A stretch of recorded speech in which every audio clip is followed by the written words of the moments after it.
नमस्कार। BA second year general English वालों के लिए मैं पहले 2 वीडियो अपलोड कर चुकी हूँ। वीडियो तो उनके लिए कई अपलोड किए जा चुके हैं, उनके फर्स्ट पेपर के सारे चैप्टर्स में पढ़ा चुकी हूँ। सेकंड पेपर ऑब्जेक्टिव आएगा तो उसके लिए 2 वीडियो अलग से अपलोड किए थे, आज ये तीसरा वीडियो है। और ये क्वेश्चंस जैसा कि मैं बताती हूँ सभी कॉम्पिटिशन्स में आते हैं, तो ये सभी के लिए इम्पोर्टेंट हैं। अगर कोई भी आप लोगों में से जो बीए सेकेंड ईयर के नहीं हैं वो भी अगर इनको पढ़ेंगे तो वो आगे काम आएंगे कहीं ना कहीं कॉम्पिटिशन्स में। चलिए देखते हैं। पहला क्वेश्चन है अ वाइल्ड गूज चेज। तो ये एक ईडियम है, तो पहले 20 क्वेश्चंस आपको ईडियम्स पर बेस्ड होंगे और आपको उन ईडियम्स का मीनिंग देखना है। वाइल्ड गूज चेज का मतलब क्या होता है? वाइल्ड मीन्स जंगली, गूज बतख होती है और चेज माने पीछा करना। तो जंगली बतख का पीछा करना मतलब वो पकड़ में नहीं आती है। तो किसी ऐसे काम के पीछे भागना जो कि निष्फल हो, है ना, जिसका कोई मीनिंग ना निकले, अर्थ ना निकले, जिसका कुछ हासिल ना निकले, तो वो वाइल्ड गूज चेज कहलाता है। अब इसमें जो ऑप्शंस हैं, foolish and useless enterprise, to hunt और violent chase, to speak harshly. तो इसमें जो पहला मीनिंग है फुलिश यानी बेवकूफ़ी से भरा हुआ और यूजलेस बेकार, एंटरप्राइज मतलब कि प्रयास। तो ये सही जवाब है ए। दूसरा है to rule out. To rule out मतलब कि किसी चीज़ को बिल्कुल नकार देना। अब देखिए ऑप्शंस क्या हैं? Draw lines, to beat severely, to declare that something can not be considered और टू रस्टिकेट। तो ये जो सी वाला है इसका मतलब है कि ये टू डिक्लेयर माने ये साबित कर देना, ये घोषित कर देना that something can not be considered, कि कोई चीज़ जो है वो कंसिडर नहीं की जा सकती, उस पर विचार नहीं किया जा सकता। तो वो होता है टू रूल आउट, यानी विचार करने से इनकार कर देना, मानने से इनकार कर देना। तो वो ये जवाब हुआ सी। फिर है an apple of discord. An apple of discord की मैंने आपको कई बार कहानी सुनाई है। तो ये एक गोल्डन एप्पल था जिसको कि झगड़ा कराने वाली यूनान की देवी ने, बहुत लंबी कहानी है, खैर आज अब नहीं सुना रही हूँ, मैं पहले सुना चुकी हूँ कई बार। तो एप्पल ऑफ डिस्कॉर्ड का मतलब होता है कोई ऐसी चीज़ जो कि झगड़ा कराती है। अब इसमें जो मीनिंग दिए हुए हैं, very beloved, enemy, a cause of quarrel या फिर जेलस। तो मैंने आपको जैसे पहले बताया डिस्कॉर्ड मीन्स झगड़ा होता है, एप्पल सेब है, तो ये गोल्डन एप्पल था जिसकी कहानी मैं पहले सुना चुकी हूँ, कई बार सुना चुकी हूँ, भविष्य में फिर कभी सुनाऊंगी लेकिन आज नहीं। तो ये कॉज ऑफ क्वेरल इसका सही जवाब है। अ bird's eye view. Birds eye view मतलब कि एक जनरल व्यू होता है, एक सामान्य दृश्य होता है, सामान्य नज़र होती है। ऑप्शंस हैं a general view, a bird's eye, या फिर अनएक्सपेक्टेड शॉक और अ गुड एक्सपीरियंस। तो जैसा मैंने आपको पहले बताया कि सामान्य दृश्य होता है, सामान्य दृष्टिकोण होता है, सामान्य नज़र होती है बर्ड्स आई व्यू। तो पहला जो इसका जवाब है ये ए है, अ जनरल व्यू। फिर नेक्स्ट क्वेश्चन है to beat about the bush. और देखिए बड़ा इम्पोर्टेंट है ये वाला इडियम, आपने देखा होगा पिछले पेपर्स में भी आया था, जो पिछले 2 वीडियो मैंने आपको बनाए थे। एक्चुअली मैं जो वीडियो बना रही हूँ ये आपके एग्जामिनेशन के पेपर्स ही हैं। तो देखिए पहले भी आ चुका है और ये फिर आ गया एग्ज़ाम में। To beat about the bush यानी घुमा फिरा कर बात कहना। इसमें ऑप्शंस क्या हैं? To go to the bush, to beat someone, to suffer या फिर to talk irrelevantly, that is not to the point. तो यही सही जवाब है, इररेलीवेंटली बात करना और जो कि टू द पॉइंट नहीं है, यानी जो मुद्दा है उससे हटकर घुमा फिरा कर बात करना, वो to beat about the bush होता है। नेक्स्ट क्वेश्चन है to blow one's own trumpet. Trumpet होती है तुरही, ब्लो माने बजाना, वंस ओन अपनी खुद की, तो अपनी खुद की तुरही बजाना। अब इसमें देखिए जो ऑप्शंस हैं, to boast about oneself, to blow the trumpet, to talk excessively, to make useless effort. तो जैसा कि ईडियम से ही जाहिर है कि अपनी खुद की तुरही बजाना मतलब अपने बारे में बोलना। तो जो पहला ऑप्शन है टू बोस्ट माने शेखी मारना, तो अबाउट वन सेल्फ अपने बारे में, तो अपने बारे में शेखी मारना होता है to blow one's own trumpet. फिर है नेक्स्ट अ क्लोज शेव। देखिए ये भी पहले आ चुका है। तो क्लोज शेव मतलब बिल्कुल बाल बाल बचना। तो इसके ऑप्शन है narrow escape, a good shave, close friend, useless talk. तो पहला ही है इसका जवाब ए, नैरो एस्केप। फिर है a cry in the wilderness. A cry एक चीख, इन द विल्डरनेस मीन्स जंगल में। तो जंगल में आप चीखेंगे कोई सुनेगा ही नहीं, कोई फ़ायदा नहीं चीखने का। ऑप्शंस क्या हैं? To cry in the forest, a bad experience, unexpected shock, a useless effort. तो आपको पता है इडियम का वो मीनिंग नहीं होता जो उसके शब्दों का होता है। अगर शाब्दिक अर्थ देखते हैं आप तो ए होना चाहिए इसका answer, to cry in the forest, जंगल में चिल्लाना। तो इडियम्स का मीनिंग क्या होता है? जो शब्दों से हटकर होता है। तो यहाँ to cry in the wilderness का जो मतलब है वो है अ यूजलेस एफर्ट, यानी एक बेकार का प्रयास। तो जंगल में जब आप चिल्ला रहे हैं तो वो आपका प्रयास बेकार है। और जवाब हुआ हमारा डी, ना कि ए।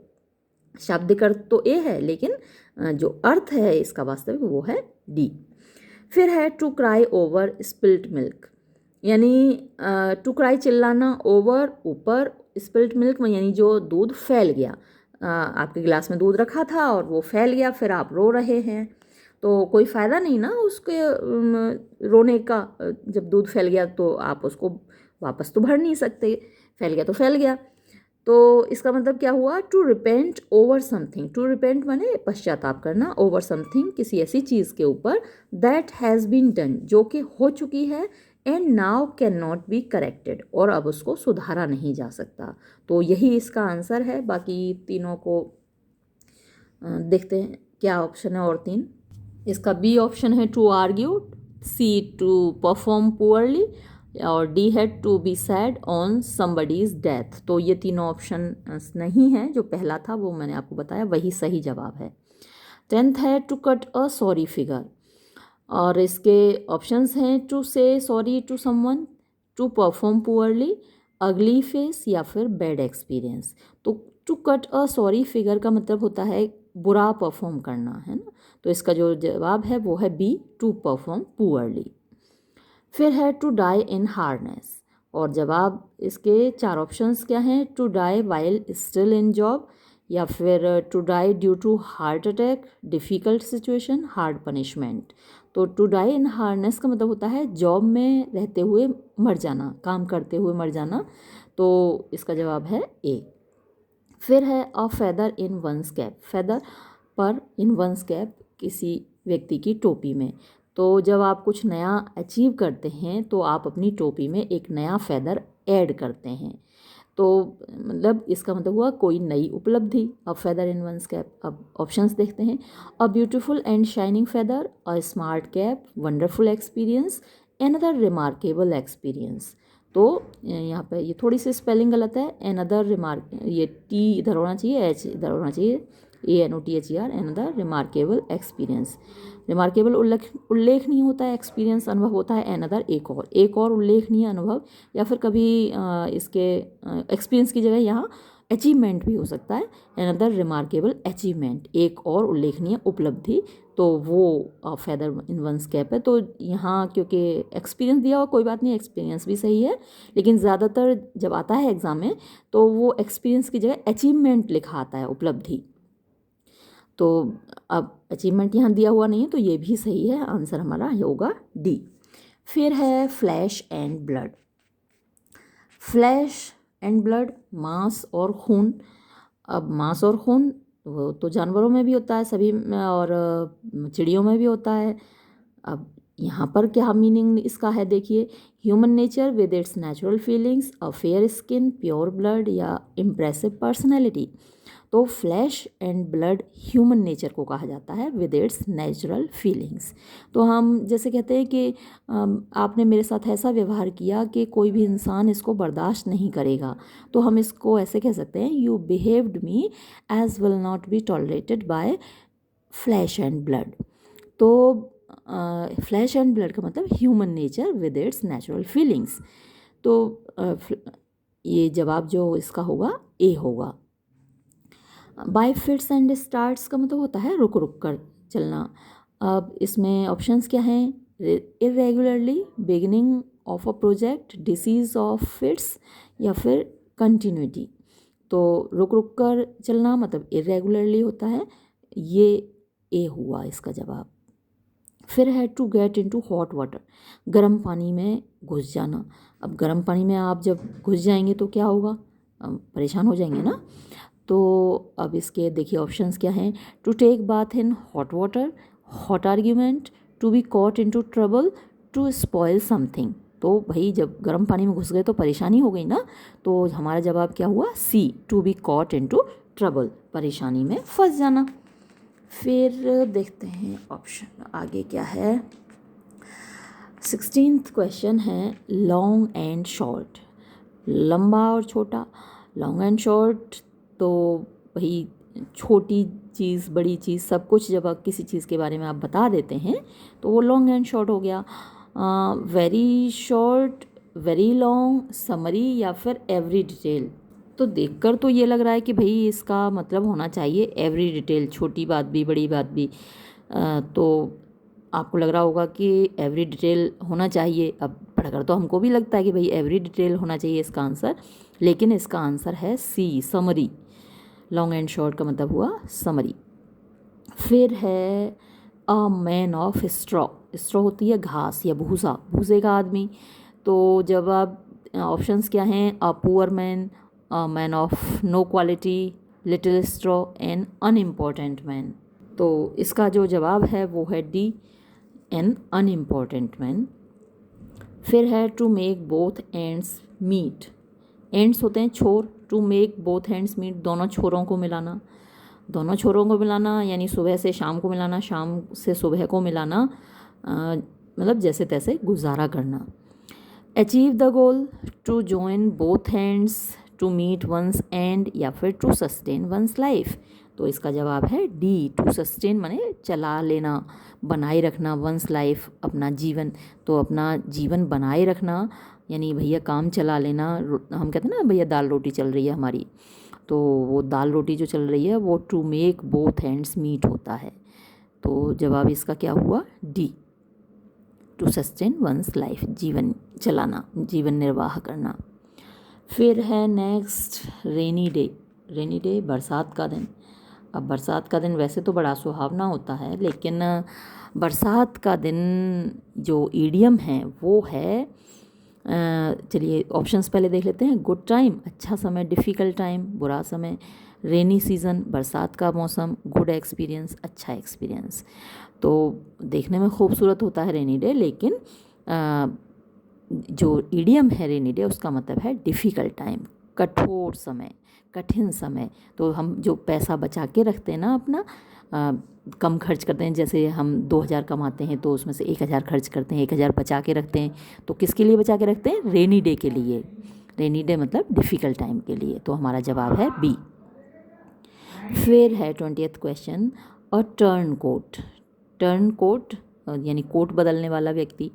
अब कोट बदलने वाला व्यक्ति मतलब कि हुआ दल बदलू, जो दल बदलता है। आप नेता लोग बहुत देखे होंगे, मतलब इलेक्शन के टाइम पे दल बदल लिया फटाफट से। अपने यूपी में अभी इलेक्शन हुआ, बड़ा मज़ेदार इलेक्शन हुआ, जिनने दल बदले सब हार गए।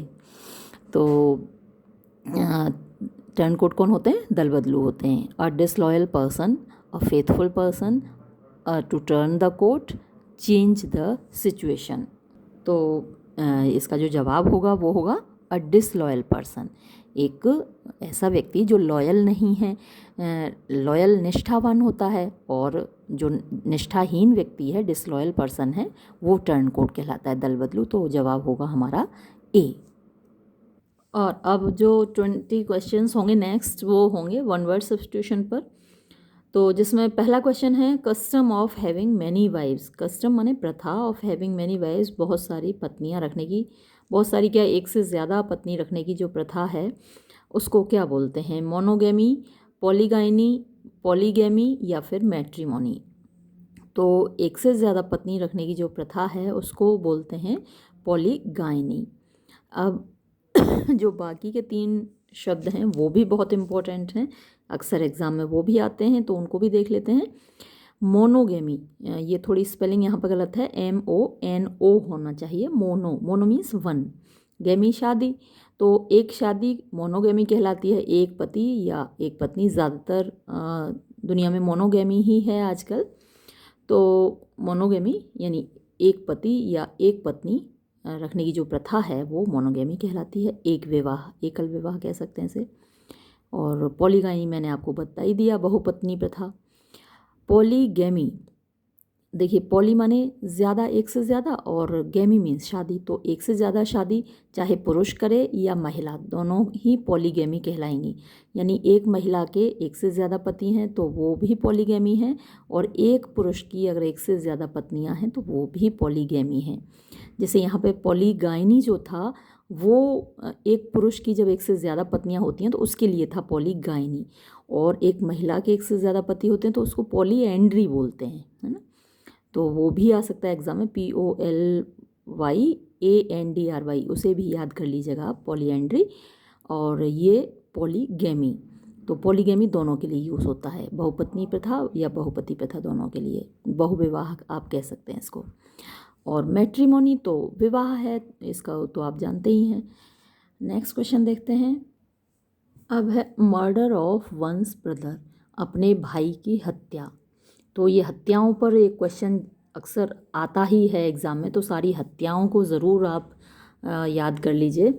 मैंने पिछले वाले क्वेश्चन पेपर में, पिछले वीडियो में भी बताया था आपको, पिछले दोनों वीडियोस में हत्याएं आई हैं, और वो शादी वाला जो था, गेमी वाला, वो भी एक क्वेश्चन तो ज़रूर आता है। तो भाई की हत्या क्या कहलाती है? पैट्रिसाइड, रेजिसाइड, होमिसाइड या फिर फ्रैट्रिसाइड। तो कुछ हत्याएं मैंने पिछले वीडियोस में बताई थी आपको, उसमें भाई की हत्या नहीं आई थी। अब ये भाई की हत्या इनमें से कौन सी है, आप पहचान सकते हैं? ये है फ्रैट्रिसाइड। फ्रैटर्निटी होती है ना, भाईचारा, फ्रैटर माने भाई, तो फ्रैटर्निटी भाईचारा होता है, और फ्रैट्रिसाइड होती है भाई की हत्या। बाकियों को भी देख लीजिए। पैट्रिसाइड, ये मैं पहले बता चुकी हूँ आपको, पिता की हत्या पैट्रिसाइड कहलाती है। रेजिसाइड, राजा की हत्या रेजिसाइड कहलाती है। होमिसाइड, होमिसाइड का मतलब है एक मनुष्य के द्वारा दूसरे मनुष्य को मारा जाना। यहाँ ना कोई पिता है, ना पति है, ना पुत्र है, ना भाई है, ना राजा है, सिर्फ एक मनुष्य के द्वारा दूसरे मनुष्य को मारा जाना होमिसाइड कहलाता है। तो ये हुआ, तो हमारा जो जवाब हुआ वो तो हुआ फ्रैट्रिसाइड। नेक्स्ट क्वेश्चन है रिलेशनशिप बाय ब्लड और बर्थ। रिलेशनशिप माने संबंध, बाय ब्लड खून के द्वारा, और बर्थ या जन्म के द्वारा। तो जब आप किसी व्यक्ति से जन्म से जुड़े होते हैं या खून से जुड़े होते हैं तो वो संबंध क्या कहलाता है? पेरेंटेज, एफिलिएशन, ये एफिलिएशन की स्पेलिंग थोड़ी सी गलत है, AFFILIA होता है, एफिलिएशन नहीं होता, एफिलिएशन होता है। फिर कंसैंग्विनिटी या फिर नेपोटिज्म। देखिए सैंग्विन ब्लड के लिए आता है, ब्लड का जो एडजेक्टिव है वो सैंग्विन है, और कंसैंग्विनिटी वो रिश्ता है जो खून से जुड़ा है। जैसे आप अपने भतीजे से, भाई से आप खून से जुड़े हैं लेकिन भाभी से नहीं जुड़े खून से, तो भाई से जो आपका रिश्ता है वो कंसैंग्विनिटी है। ऐसे ही भतीजा है, उससे भी आप खून से जुड़े हैं तो वो आपका कंसैंग्विन रिश्ता है। लेकिन भतीजे की जो वाइफ है उससे भी आप जुड़े हैं लेकिन खून से नहीं जुड़े हुए, तो वो रिश्ता कंसैंग्विन नहीं है आपका। और बाकी शब्दों को देख लेते हैं। पेरेंटेज तो आप जानते ही हैं, पितृत्व या माता पिता से रिलेटेड चीज़ें पेरेंटेज कहलाती हैं। एफिलिएशन, जुड़ा हुआ होना होता है, और नेपोटिज्म होता है भाई भतीजावाद, है ना, जैसा कि पॉलिटिक्स में बहुत होता है भाई भतीजावाद, हर जगह होता है, तो नेपोटिज्म भाई भतीजावाद होता है। इस प्रश्न का जो उत्तर है वो है सी, कंसैंग्विनिटी। नेक्स्ट है स्टडी ऑफ मैनकाइंड, यानी इंसान का अध्ययन, मनुष्य जाति का अध्ययन क्या कहलाता है? पैथोलॉजी, फिजियोलॉजी, फिलोलॉजी या फिर एंथ्रोपोलॉजी। देखिए एंथ्रोपॉस मनुष्य को बोलते हैं, मैनकाइंड को बोलते हैं, तो एंथ्रोपॉस का अध्ययन कहलाता है एंथ्रोपोलॉजी, यानी मनुष्य का अध्ययन, मनुष्य जाति का अध्ययन एंथ्रोपोलॉजी कहलाता है। तो इस प्रश्न का उत्तर तो हुआ एंथ्रोपोलॉजी, लेकिन बाकी तीनों भी तो आपके लिए इम्पोर्टेंट है ना, तो इनको भी देखते हैं। पैथोलॉजी क्या होता है? पैथोलॉजी लैब पे आप टेस्ट कराने जाते हैं ना, आप डॉक्टर के पास जाते हैं, डॉक्टर आपसे कहता है कि भाई ये टेस्ट कराओ, वो टेस्ट कराओ, ब्लड टेस्ट कराना है आपको, तो आप टेस्ट कराने कहाँ जाते हैं? पैथोलॉजी पे जाते हैं। तो पैथोलॉजी में क्या पता चलता है आपको? किसी बीमारी का कारण परिणाम आपको यही पता चलता है ना। तो कॉजेज़ या रीजंस ऑफ अ डिसीज़ या इफ़ेक्ट्स ऑफ अ डिसीज़ वो आपको पैथोलॉजी पे पता चलता है। तो पैथोलॉजी हुआ रीजंस या कॉजेज़ या इफ़ेक्ट्स ऑफ अ डिसीज़, उनकी स्टडी। फिर फिजियोलॉजी क्या हुआ? फिजियोलॉजी होता है जो हमारी बॉडी में ऑर्गन्स हैं उनकी फंक्शनिंग का अध्ययन बायोलॉजी की जिस शाखा में किया जाता है। बायोलॉजी की बहुत सारी ब्रांचेस होती हैं, जैसे बायोलॉजी क्या है? शरीर विज्ञान है, लेकिन शरीर तो मालूम है आपको, उसमें कितनी सारी चीज़ें हैं। तो उसकी एक शाखा है जिसमें बॉडी के ऑर्गन्स की फंक्शनिंग का अध्ययन किया जाता है, किस तरीके से बॉडी के ऑर्गन्स जो अंग हैं वो काम करते हैं। तो उस शाखा को फिजियोलॉजी कहा जाता है। फिलोलॉजी क्या है? ये भाषा विज्ञान है। फिलोलॉजी भाषा विज्ञान। अब नेक्स्ट क्वेश्चन है, through which light can not pass, जिसमें से होकर रोशनी पार नहीं हो सकती। तो वो क्या होता है? डल, डार्क, ऑब्सक्योर या फिर अपेक। तो जिसमें से होकर रोशनी पार हो जाती है उसको क्या कहते हैं? ट्रांसपेरेंट। तो ट्रांसपेरेंट का अपोजिट क्या होता है? जिसमें से रोशनी पार नहीं होती, तो वो उसको हम बोलते हैं अपेक। तो जवाब है हमारा डी। ऑब्सक्योर अस्पष्ट होता है, डार्क अंधेरा होता है, डल भद्दा होता है। तो जवाब है हमारा डी। नेक्स्ट है वॉकिंग इन स्लीप। वॉकिंग माने टहलना, इन स्लीप नींद में। नींद में चलने की बीमारी होती है ना कुछ लोगों को, जैसे लेडी मैकबेथ को थी मैकबेथ में। तो वॉकिंग इन स्लीप क्या कहलाता है? सोमनीलोक्विज्म, सोमनाम्बुलिज्म, ऑब्सेशन या फिर हेल्यूसिनेशन। देखिए हेल्यूसिनेशन में क्या होता है? हमको वो चीज़ें दिखाई देती हैं जो कि होती नहीं हैं, भूत प्रेत दिखाई देने लगते हैं, कुछ भी हमको दिखाई देने लगता है जो कि होता नहीं है, वो हेल्यूसिनेशन होता है। ऑब्सेशन क्या होता है? किसी चीज़ को लेकर जब आप पागल हो जाते हैं। आपने देखा होगा कुछ लोग फैशन के पीछे पागल हैं, कपड़े, उन्हें लेटेस्ट मॉडल के कपड़े चाहिए, कुछ लोगों को लेटेस्ट मॉडल की गाड़ियाँ चाहिए। तो ऑब्सेशन होता है किसी चीज़ को लेकर जब आप बिल्कुल पागल होते हैं उसके पीछे, तो ऑब्सेशन होता है। सोमनाम्बुलिज्म, हाँ ये है। और वॉकिंग इन स्लीप जो है वो है सोमनाम्बुलिज्म, यानी नींद में चलना। और सोमनीलोक्विज्म क्या है? देखिए सोमनीलोक्विज्म का मतलब है नींद में बोलना। आपने देखा होगा बड़बड़ाते हैं लोग नींद में, अक्सर हम में से ज़्यादातर लोग बड़बड़ाते हैं, सपना देखते हैं ना, सपने में कुछ भी बोलने लगते हैं। तो सोमनीलोक्विज्म तो हम में से बहुत लोगों को होती है, लेकिन सोमनाम्बुलिज्म नींद में चलने की जो बीमारी है ये कम लोगों को होती है। तो इस सवाल का जो जवाब है वॉकिंग इन स्लीप वो है सोमनाम्बुलिज्म, और सोमनीलोक्विज्म नींद में बोलने की बीमारी। नेक्स्ट क्वेश्चन है, विद द ओपिनियन और एग्रीमेंट ऑफ ऑल। ओपिनियन होती है राय, एग्रीमेंट होती है सहमति, ऑफ ऑल सबकी, सबकी राय और सबकी सहमति से जब कोई निर्णय लिया जाता है तो हम उसको क्या कहते हैं? यूनेनिमस, अनएम्बिग्यूअस, यूनिवर्सल या इम्पीरियल। तो ये पहले आ चुका है, ये होता है यूनेनिमस, यानी एक मत से लिया गया निर्णय, यूनेनिमस। अनएम्बिग्यूअस क्या होता है? एम्बिग्यूअस वो होता है जिसका अर्थ स्पष्ट नहीं होता, और अनएम्बिग्यूअस जिसका अर्थ स्पष्ट हो। यूनिवर्सल सार्वभौमिक होता है, जैसे 2 and 2 हर जगह 4 होता है, तो ये यूनिवर्सल है। सूरज पूर्व में निकलता है, ये यूनिवर्सल है। इम्पीरियल क्या होता है? साम्राज्यवादी होता है। फिर है one who loves to entertain one's guests, एक ऐसा व्यक्ति जो अपने गेस्ट यानी अतिथियों का स्वागत करना पसंद करता है। अच्छा मेज़बान जो होता है उसको क्या बोलते हैं? हॉस्पिटेबल, ऑनरेबल, रेस्पेक्टेबल या फिर रेनाउंड। तो ऐसे व्यक्ति को क्या बोलते हैं? हॉस्पिटेबल बोलते हैं, यानी अच्छी मेज़बानी करने वाला व्यक्ति हॉस्पिटेबल होता है। ऑनरेबल सम्माननीय होता है, रेस्पेक्टेबल भी सम्माननीय होता है, और रेनाउंड मीन्स विख्यात, जाना माना व्यक्ति रेनाउंड होता है।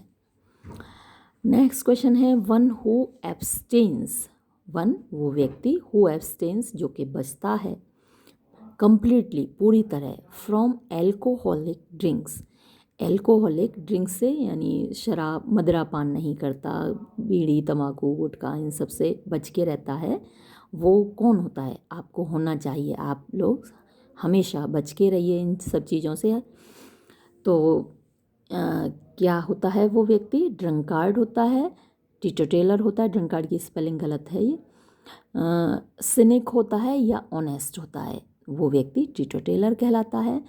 और ड्रंकार्ड तो पियक्कड़ होता है, सिनिक सनकी होता है और ऑनेस्ट ईमानदार होता है। तो इस सवाल का जवाब है बी। फिर है a short journey for fun, एक छोटी यात्रा बस मज़े लेने के लिए। वॉयज़, ट्रैवलिंग, पिलग्रिमेज या एक्सकर्शन, तो ये जो छोटी यात्रा है मज़े के लिए की जाती है वो उसको एक्सकर्शन बोलते हैं, भ्रमण, छोटा सा भ्रमण, तो एक्सकर्शन होता है। लेकिन वॉयज समुद्री यात्रा होती है, ट्रैवलिंग तो यात्रा करना है, पिलग्रिमेज तीर्थ यात्रा होती है, जब किसी धार्मिक स्थान के लिए हम यात्रा करते हैं तो उसको हम क्या बोलते हैं? पिलग्रिमेज। ये भी बहुत इंपॉर्टेंट है, आ जाता है एग्जाम में। फिर है वन हु डाउट्स एवरीथिंग, ऐसा व्यक्ति जो हर चीज़ पर शक करता है ना, शंकालु। होपलेस, सिनिक, हॉस्पिटेबल, केयरिंग, तो होपलेस नाउम्मीद व्यक्ति होता है, हॉस्पिटेबल की अभी आपने देखा ही, जो अपने रिश्तेदारों का, मेहमानों का स्वागत करता है, मेहमान नवाज व्यक्ति हॉस्पिटेबल होता है। केयरिंग देखभाल करने वाला, परवाह करने वाला वो होता है। लेकिन सिनिक सन की व्यक्ति या फिर शंकालु व्यक्ति वो होता है। तो जो हमारे सवाल का जवाब है वो बी है, सिनिक। नेक्स्ट है giving undue favours to one's relatives, giving यानी देना, अनड्यू यानी कि अनुचित, फेवर मीन्स कृपा या मदद, टू वंस रिलेटिव्स अपने रिश्तेदारों को। तो अभी मैंने ये बताया भी था आपको, ऊपर आया था ये शब्द, अपने रिश्तेदारों को अनुचित मदद देना क्या कहलाता है? ऑप्टिमिज्म, पेसिमिज्म, नेपोटिज्म या फिर नियोलॉजिज्म।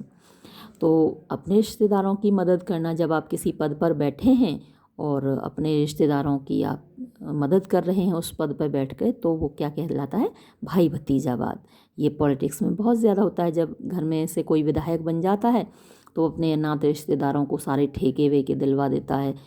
तो ये नेपोटिज्म पॉलिटिक्स में बहुत ज़्यादा होता है। फिर इन शब्दों को भी देख लीजिए, ऑप्टिमिज्म पहले भी आ चुका है, ये होता है आशावाद, पेसिमिज्म निराशावाद, और ये नियोलॉजिज्म ये अभी तक नहीं आया था शब्द, ये नया शब्द आया है, लेकिन इम्पोर्टेंट तो ये भी है। तो नियोलॉजिज्म क्या होता है? नए शब्दों को मतलब ईजाद करना, नए शब्द खोजना और उनका प्रयोग करना। तो शब्द व्युत्पत्ति विज्ञान हिंदी में बोलते हैं इसको, यानी coining of new words and using them, वो नियोलॉजिज्म कहलाता है। हालांकि थोड़ा टफ है, लेकिन इस बात से तो हम इनकार नहीं कर सकते ना कि ये एग्ज़ाम में नहीं आएगा, तो आपके लिए ये भी इम्पोर्टेंट है और आप नोट कर लीजिएगा, क्योंकि इनमें तो मीनिंग तो फिर आपको नोट करने ही पड़ेंगे, और कोई तरीका तो है नहीं। आप अपने एक नोटबुक में जो जो वर्ड्स अलग से आ रहे हैं ना, इन सबको नोट करते जाइए, ये सभी इम्पोर्टेंट हैं। फिर है वेरी क्लियर इन मीनिंग, बहुत स्पष्ट, वेरी क्लियर बहुत स्पष्ट, इन मीनिंग अर्थ में। तो ये है एम्बिग्यूअस, अनएम्बिग्यूअस, डाउटफुल, होपफुल। तो जो वेरी क्लियर है वो तो अनएम्बिग्यूअस हुआ ना, ऊपर भी आया था ये वर्ड। तो एम्बिग्यूअस वो होता है जो जिसका मीनिंग क्लियर नहीं होता, अनएम्बिग्यूअस वो होता है जिसका मीनिंग बहुत क्लियर होता है। डाउटफुल और डाउटफुल मीन्स शंका से भरा हुआ, होपफुल मीन्स आशा से भरा हुआ, तो ये इनके मीनिंग नहीं है, अनएम्बिग्यूअस है। फिर है examination of one's thoughts and experience. Examination मतलब एग्जामिन करना, निरीक्षण करना, परीक्षण करना, ऑफ वंस थॉट्स अपने विचारों का, और एक्सपीरियंस या अनुभवों का। तो वो क्या कहलाता है? इंट्रोस्पेक्शन, मेडिटेशन, रिफ्लेक्शन या फिर रिट्रोस्पेक्शन। तो आत्मनिरीक्षण करना, अपने खुद के विचारों और अनुभवों का निरीक्षण करना आत्मनिरीक्षण होता है, तो उसको क्या बोलते हैं इंग्लिश में? इंट्रोस्पेक्शन कह लेते हैं। इंट्रो मीन्स अंदर की ओर, और इंस्पेक्शन ये अपने अंदर को इंस्पेक्ट करना, इंट्रोस्पेक्शन होता है। अच्छा, इससे पहले पिछले वाले वीडियो में इंट्रोवर्ट शब्द आया था। इंट्रोवर्ट यानी जो अपने अंदर ही रहता है व्यक्ति, अपने आप तक सीमित रहता है, अपने से किसी से ज़्यादा घुलता मिलता नहीं है, वो इंट्रोवर्ट होता है। और इंट्रोस्पेक्शन यानी आत्मनिरीक्षण। मेडिटेशन समाधि होती है, रिफ्लेक्शन विचार होता है, रिट्रोस्पेक्शन रिट्रो आता है अतीत के लिए। तो रिट्रोस्पेक्शन जब आप अतीत के बारे में निरीक्षण करते हैं, अपने अतीत के बारे में सोचते हैं, तो वो रिट्रोस्पेक्शन कहलाता है। तो ये सभी शब्द भी इम्पोर्टेंट हैं, इनकी मीनिंग्स आप लिख लीजिएगा। मैं आपको इतने सारे वर्ड्स की मीनिंग बताती हूँ, इम्पोर्टेंट हैं ये सभी आपके लिए। जब आगे आप कॉम्पिटिशन्स देंगे ना, तो ये सब काम आएंगे आपको। रट डालिए इनको मीनिंग्स को। तो आप, मैंने भी रटे थे ऐसे ही लिख लिख कर, एक एक वर्ड लिखा था मैंने अपनी नोटबुक में, फिर उनके मीनिंग रटती थी जब मैं छोटी थी। तो आप लोग भी वही फॉलो कीजिए। फिर है killing out of mercy someone suffering from incurable disease. Killing माने मारना, आउट ऑफ मर्सी मतलब दया से, समवन किसी को, सफरिंग जो कि पीड़ित हो, फ्रॉम इनक्योरेबल डिसीज़, इनक्योरेबल जिसका इलाज नहीं किया जा सकता, यानी कि लाइलाज। और डिसीज़ बीमारी, ये थोड़ी स्पेलिंग गलत है, ई गलत छप गया है, बाकी सही है, DISEAC। तो जब कोई व्यक्ति किसी लाइलाज बीमारी से पीड़ित है और बहुत परेशान है, तो उसको दया से मार देना। एक फ़िल्म भी बनी थी, ऋतिक रोशन की फ़िल्म थी गुजारिश, जिसमें ऐश्वर्या राय थी उसके साथ, अच्छी मूवी थी। तो उसमें भी ये यूथेनेशिया पर ही बनी है वो फिल्म। तो लाइलाज बीमारी से पीड़ित व्यक्ति को मार देना यूथेनेशिया कहलाता है। ये ऑप्शंस हैं हमारे सामने। मर्डर हत्या होती है, होमिसाइड भी हत्या होती है, रेजिसाइड राजा की हत्या होती है, लेकिन इस सवाल का जो जवाब है वो यूथेनेशिया है। फिर है रिलीजियस सॉन्ग, धार्मिक गीत। धार्मिक गीत क्या कहलाता है? Hymn, poetry, prose, fiction. तो धार्मिक गीत हिंदी में उसको भजन बोलते हैं और इंग्लिश में उसको हिम बोलते हैं। तो जवाब हुआ हमारा ए। फिर है one who specialization in the study of birds. एक ऐसा व्यक्ति जिसका स्पेशलाइजेशन होता है, जिसकी विशेषता होती है, जिसको महारत हासिल होती है चिड़ियों के अध्ययन के बारे में। तो वो कौन कहलाता है? Biologist, naturalist, zoologist, ornithologist. तो ऑर्निथोलॉजी चिड़ियों का विज्ञान होता है और इसको अध्ययन करने वाला ऑर्निथोलॉजिस्ट कहलाता है। तो जवाब हुआ हमारा डी। फिर है that can not be corrected, वो जिसको सही नहीं किया जा सकता। एक ऐसा व्यक्ति जिसको कि आप सही कर ही नहीं सकते, सुधार ही नहीं सकते, वो क्या होता है? Incorrigible, इनवल्नरेबल, hardened, incurable. तो इनक्योरेबल तो वो डिसीज़ होती है, लाइलाज बीमारी। हार्डेंड कठोर होता है। इनवल्नरेबल, वल्नरेबल वो होता है जिसको चोट पहुंचाई जा सकती है, और इनवल्नरेबल वो होता है जिसको चोट नहीं पहुंचाई जा सकती। और इनकॉरेजिबल वो होता है जिसको करेक्ट नहीं किया जा सकता, जिसको सुधारा नहीं जा सकता।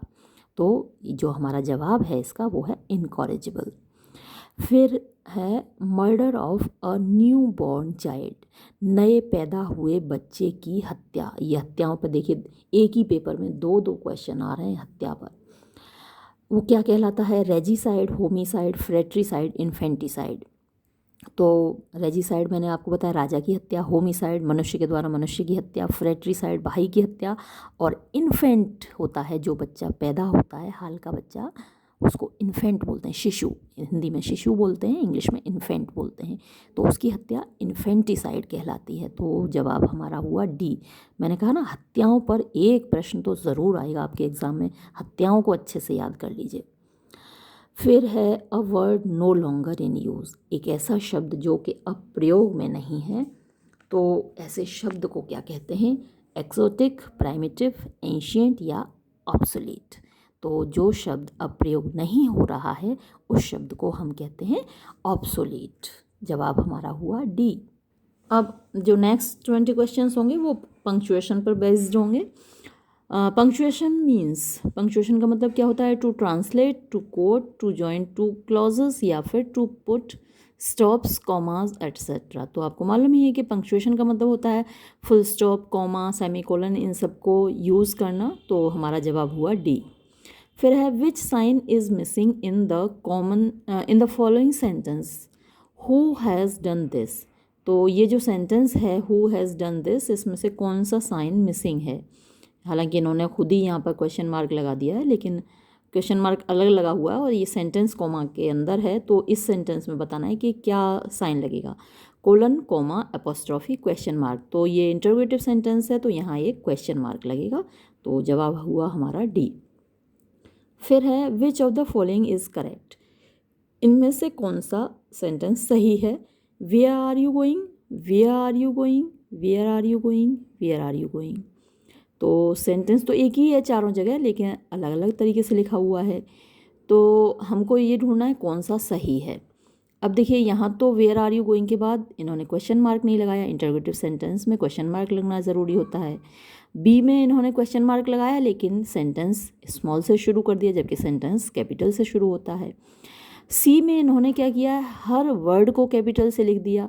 अब सेंटेंस का हर वर्ड थोड़ी ना कैपिटल से लिखा जाता है, केवल पहला वर्ड कैपिटल से लिखा जाता है, तो ये वाला भी गलत हुआ। तो सी भी गलत, बी भी गलत, डी भी गलत। सही क्या है, ए, वेयर आर यू गोइंग। यहाँ देखिए ये सारी चीज़ें यहाँ पर सही हैं, तो सेंटेंस ए सही है।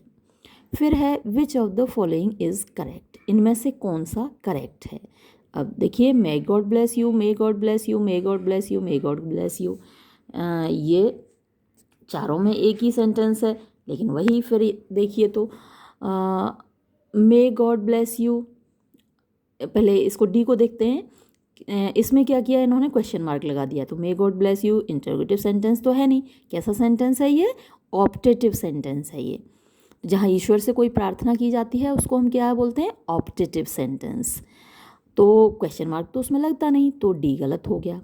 मे गॉड ब्लेस यू, अब इसमें तो इन्होंने सेंटेंस ही स्मॉल से शुरू कर दिया, तो ये तो वैसे भी गलत हो गया। मे गॉड ब्लेस यू, यहाँ इन्होंने क्वेश्चन मार्क फिर लगा दिया, तो ये भी गलत हो गया। और गॉड भी स्मॉल से लिख दिया, गॉड तो हमेशा कैपिटल से लिखा जाता है, ये भी गलत हो गया। अब ये जो सेंटेंस है ए, ये बिल्कुल सही है।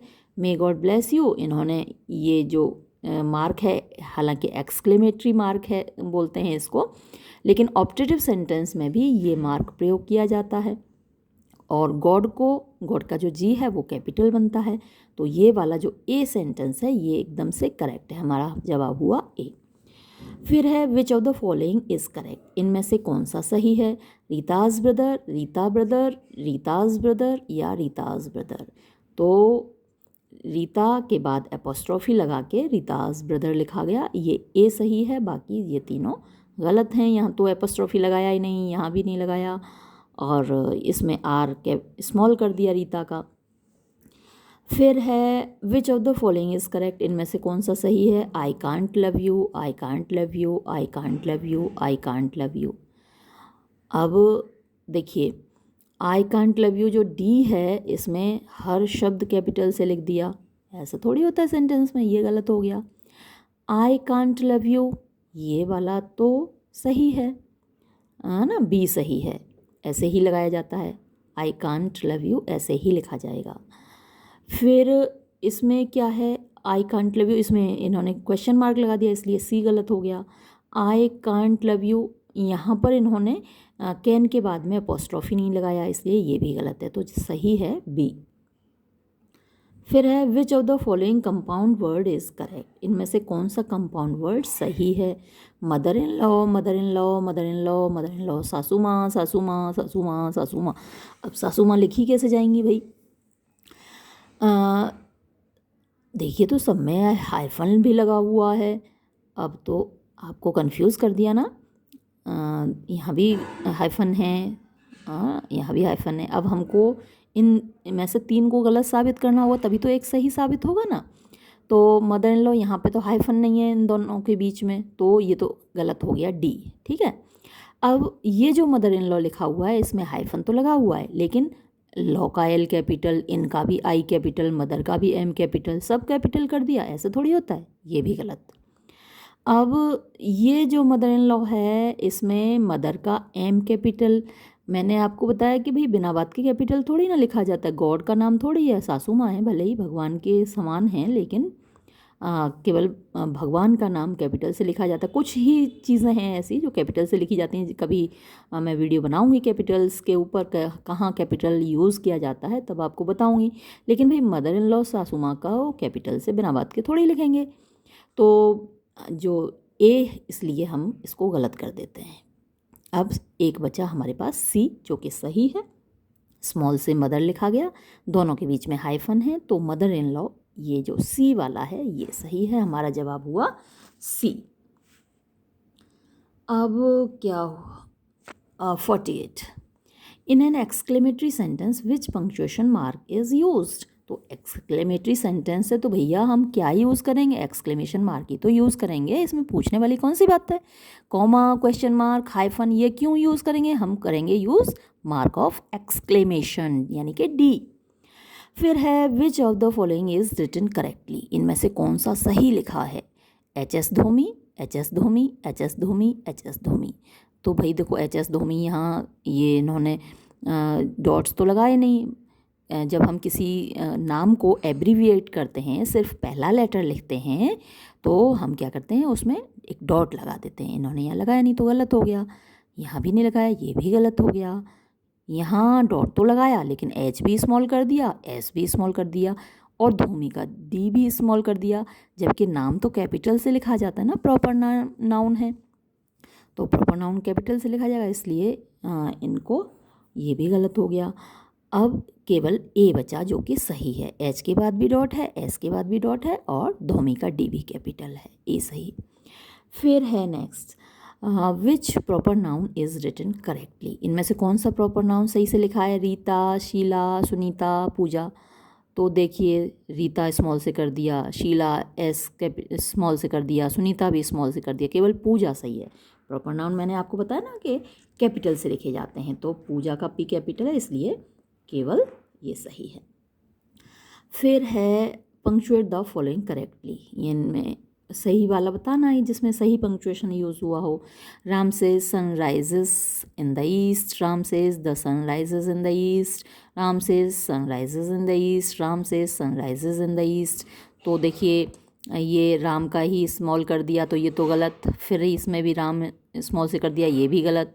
फिर यहाँ राम तो कैपिटल है लेकिन the sun rises in the east, और अभी इन्होंने क्या किया, Ram says sun rises in the east. तो जो सेंटेंस है वो जो सन है ना, इसके पहले हम दा भी लगाते हैं। तो हालांकि ये सेंटेंस भी सही था, लेकिन इन्होंने यहाँ पर दा नहीं लगाया, तो the sun rises in the east ये सही है। तो हम जो इसका आंसर देंगे वो देंगे बी। फिर है an interrogative sentence ends with. जो इंटरोगेटिव सेंटेंस होता है वो कैसे समाप्त होता है? क्वेश्चन मार्क से, फुल स्टॉप से, एक्सक्लेमेशन मार्क से, कोमा से। तो इंटरोगेटिव सेंटेंस के अंत में क्या आता है? क्वेश्चन मार्क आता है, तो जवाब हमारा हुआ ए। फिर है पंक्चुएट द फॉलोइंग करेक्टली। तो ये एक ही सेंटेंस है, 4 जगह दिया हुआ है। Sheela said Meeta, Geeta and Uma will go to the market to buy fashionable dresses and jewellery.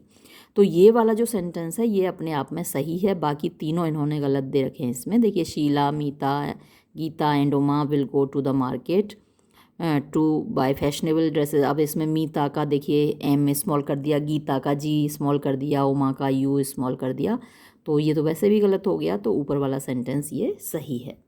ये सी वाला भी देखिए इन्होंने क्या कर दिया, Sheela said Meeta, Geeta and Uma will go to market to buy fashionable dresses and jewellery. तो शीला सेड जो रिपोर्टिंग वर्ब है उसी को इन्वर्टेड कोमा में बंद कर दिया। रिपोर्टिंग वर्ब थोड़ी ना इन्वर्टेड कोमा में बंद होती है। इन्वर्टेड कोमा में बंद कौन होता है? Reported speech. तो ये रिपोर्टेड स्पीच था, इसको बंद होना था इन्वर्टेड कोमा में, इन्होंने उल्टा ही कर दिया। Sheela said Meeta, Geeta and Uma will go to the market to buy fashionable dresses and jewellery. अब यहाँ पर रिपोर्टेड जो स्पीच है उसके स्टार्टिंग में तो इन्वर्टेड कोमा लगाया लेकिन बंद नहीं किया, तो ये भी गलत है। अब नेक्स्ट क्वेश्चन है an interrogative sentence in indirect narration always ends with. तो जो इंटरोगेटिव सेंटेंस है वो ख़त्म होता है क्वेश्चन मार्क से, लेकिन इनडायरेक्ट नरेशन में क्या होता है? इनडायरेक्ट नरेशन में हम जो इंटरोगेटिव सेंटेंस है उसको सिंपल कर देते हैं और उसके बाद हम फुल स्टॉप लगाते हैं, क्वेश्चन मार्क नहीं लगाते। तो हमारे पास ऑप्शंस हैं a comma, a full stop, an apostrophe, a question mark. तो जो जवाब होगा हमारा होगा अ फुल स्टॉप। सेंटेंस भले ही इंटरोगेटिव है लेकिन इनडायरेक्ट नरेशन में उसमें क्वेश्चन मार्क यूज़ नहीं होता, फुल स्टॉप यूज़ होता है। फिर है which of the following is correctly written, यानी ये इनमें से कौन सा है जो करेक्टली लिखा हुआ है? Doctor M S Sinha, doctor M S Sinha, doctor M S Sinha, doctor M S Sinha. तो अब देखिए एम से भी कुछ होगा, मान लीजिए मुरली, और एस से सिंह कर दीजिए एम, या फिर मुरली शरण कर दीजिए और सिन्हा। तो ये जो मुरली और शरण दो शब्द हैं इनको हमने ब्रीफ किया है ना, उनको शॉर्ट किया। शॉर्ट फॉर्म में जब हम करेंगे तो फिर हम यहाँ डॉट लगाएंगे। तो ये वाला बिल्कुल सही है। यहाँ इन्होंने doctor M S Sharma Sinha तो लिखा लेकिन डॉट्स नहीं लगाए, और यहाँ भी वही गलती की, तो केवल डी आंसर इसका सही है। फिर है which of the following abbreviation is correct, इनमें से कौन सा एब्रीविएशन सही है? PhD, PhD, PhD, PhD. तो पीएचडी ऐसे लिखा जाता है, बी। फिर है which punctuation mark will be use in the following sentence, इस सेंटेंस में कौन सा पंक्चुएशन मार्क आएगा? व्हाट अ ब्यूटीफुल गार्डन, कितना खूबसूरत बगीचा है। तो क्या आएगा भाई? Sign of exclamation, full stop, question mark या फिर कोलन। तो कितना खूबसूरत बगीचा है, आप सवाल तो पूछ नहीं रहे, कितना खूबसूरत बगीचा है ना, कितना खूबसूरत बगीचा है। तो आप क्या कह रहे हैं? आप आश्चर्य व्यक्त कर रहे हैं। तो यहाँ क्या आएगा? Sign of exclamation. तो जवाब हुआ हमारा ए। फिर नेक्स्ट है in compound words which punctuation mark will be used. तो जो कंपाउंड वर्ड्स होते हैं, संयुक्त शब्द होते हैं, उनमें कौन सा पंक्चुएशन मार्क आता है? हाइफन आता है, फुल स्टॉप आता है, कॉमा आता है या कोलन आता है? तो अभी मदर इन लॉ जो आया था ना, वो कंपाउंड वर्ड था। तो मदर इन लॉ में क्या यूज़ हुआ था? मदर के बाद हाइफन था, इन के बाद हाइफन था, है ना, तो वो हाइफन यूज़ होता है। तो जवाब हमारा हुआ ए।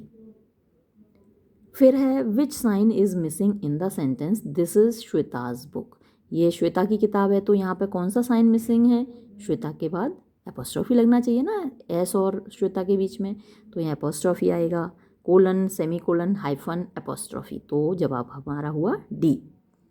फिर है which of the following abbreviation is incorrect, इनमें से कौन सा एब्रीविएशन गलत है? MLC, MLA, DM, CM। तो CM सही है ना, चीफ मिनिस्टर जब हम शॉर्ट में लिखेंगे तो C के बाद डॉट, M के बाद डॉट। DM डिस्ट्रिक्ट मजिस्ट्रेट को शॉर्ट में लिखेंगे तो हम D के बाद डॉट, M के बाद dot. MLA member of legislative assembly, तो M के बाद डॉट, L के बाद डॉट, A के बाद डॉट। अब ये जो MLC है इसमें इन्होंने गड़बड़ कर दी, M के बाद भी डॉट होना चाहिए, L के बाद भी डॉट होना चाहिए, C के बाद भी डॉट होना चाहिए। MLC होता है ना, मेंबर ऑफ लेजिस्लेटिव काउंसिल, तो जैसे MLA लिखा गया वैसे ही MLC भी लिखा जाएगा। तो ये गलत है, हमारा जवाब हुआ ए। फिर नेक्स्ट क्वेश्चन है CV। तो अब जो 20 क्वेश्चंस होंगे वो CV पर बेस्ड होंगे। ये BA पार्ट 1 वालों के लिए बहुत ज़्यादा इंपॉर्टेंट हैं, BA पार्ट 1 वाले इसको पढ़ लें, उनके सिलेबस में है। CV is mainly prepared, CV को मुख्यतः तैयार किया जाता है टू अप्लाई फॉर मैरिज, शादी के लिए अप्लाई करने के लिए, to apply for a job, to apply for visa, to apply for passport. तो मेनली जो CV तैयार किया जाता है वो जॉब के लिए अप्लाई करने के लिए तैयार किया जाता है। Where is photo fixed in CV में फ़ोटो कहाँ लगाया जाता है? On the top, on the envelope, लिफाफे के ऊपर, ऑन टॉप ऊपर, इन मिडिल या फिर एट बॉटम। तो आपने देखा होगा CV जब हम तैयार करते हैं तो बिल्कुल ऊपर एक कॉलम बना होता है फ़ोटो के लिए, तो ऑन टॉप हमारा सही जवाब होगा। फिर है what not needed to be written in CV में हमें क्या लिखने की ज़रूरत नहीं होती? Address, phone number, date of birth या फिर ज़ोडिएक साइन। तो भाई एड्रेस भी चाहिए, फ़ोन नंबर भी चाहिए, डेट ऑफ बर्थ भी चाहिए, लेकिन ज़ोडिएक साइन को कौन पूछ रहा है भाई? तो ज़ोडिएक साइन नहीं चाहिए, जवाब हुआ हमारा डी। फिर what is the full form of CV, CV की फुल फॉर्म, ये तो पहले भी आ चुका है जवाब, क्वेश्चन आपको पता ही है, करिकुलम विटाई, डी हमारा जवाब है सही। फिर है CV is also known as, CV को किस और नाम से जाना जाता है, ऑटोबायोग्राफी, मैरिज प्रपोजल, बायोग्राफी या रेज्यूमे। तो सीवी को रेज्यूमे भी कहा जाता है, डी हमारा सही जवाब है। Resume is an English word, a German word, a Latin word या फिर अ फ्रेंच वर्ड। तो रेज्यूमे एक फ्रेंच वर्ड है, तो जवाब हमारा हुआ डी। फिर है address, mobile number, date of birth and email are mentioned in. तो ये सब किस में मेंशन किए जाते हैं, address, mobile number, date of birth, email? Poems में? पोइम्स में तो नहीं मेंशन करते हम। एसेज में? एसे में भी मेंशन नहीं करते। बायोग्राफी में भी मेंशन नहीं करते। किस में मेंशन करते हैं, रेज्यूमे। तो जवाब हमारा हुआ डी। नेक्स्ट क्वेश्चन है which of the following is right form of email address. Email address की सही फॉर्म क्या है? तो आप सभी के ईमेल एड्रेस होंगे, किस तरीके से बनाते हैं आप, www.rohan.com, gmail@www.rohan, facebook@gmail.com, rohan@gmail.com। तो आप अक्सर अपना नाम यूज़ करते हैं, यूज़र नेम होता है आपका, फिर @ होता है, फिर जीमेल पे बनाते हैं gmail.com होता है, जैसे याहू पे बनाते हैं yahoo.com होता है। तो ये क्या है, फेसबुक तो किसी का नाम है नहीं, तो वो तो एक साइट का नाम है। तो जो सही ईमेल एड्रेस है इसमें ये डी वाला है, रोहन किसी का नाम है @gmail.com। फिर है, हालांकि इसमें और भी वो होने चाहिए, कैरेक्टर्स होने चाहिए, क्योंकि रोहन 5 कैरेक्टर्स ही हुए, थोड़ा और बड़ा होना चाहिए ये, लेकिन फिर भी जो ईमेल एड्रेस सही तो यही है, डी। फिर है how many digits are there in a mobile number. तो मोबाइल नंबर आप सभी के पास हैं, तो उसमें कितने डिजिट्स होते हैं, 10 डिजिट्स होते हैं। जवाब हमारा हुआ B. How many digits are there in a pin code. तो पिन कोड में कितने डिजिट्स होते हैं, आप सभी को अपना पिन कोड मालूम होगा, जैसे हमारा मथुरा का है 28 10 0 1। तो कितने डिजिट्स हुए, 6। तो ये हमारा जवाब हुआ सी। फिर है what is written after qualification in CV. तो सीवी में क्वालिफिकेशन के बाद क्या लिखा जाता है, date of birth, name, address या एक्सपीरियंस। तो पहले आप अपनी क्वालिफिकेशन बताते हैं और क्वालिफिकेशन के बाद अपना एक्सपीरियंस बताते हैं। तो जवाब हुआ हमारा डी। फिर है इन व्हाट मैनर, किस तरीके से expected salary is written in India. जो आप सैलरी की उम्मीद करते हैं वो लिखी जाती है इंडिया में, कि भाई हमको इतनी सैलरी चाहिए जब आप किसी से नौकरी मांगते हैं। तो पर डे, पर वीक, पर फोर्टनाइट या फिर पर मंथ। तो जो हम सैलरी डिमांड करते हैं वो पर मंथ बताते हैं कि भाई हमको 50,000 रुपये पर मंथ चाहिए, तब हम आपके यहाँ काम करेंगे। तो हमारी हुआ answer D.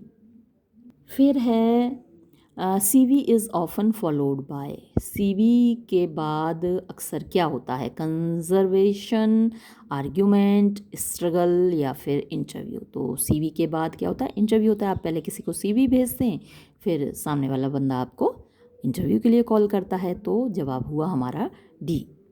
Curriculum vitae is French word, Latin word, German word या फिर इंग्लिश वर्ड। तो पहले भी आ चुका है, ये एक लैटिन वर्ड है।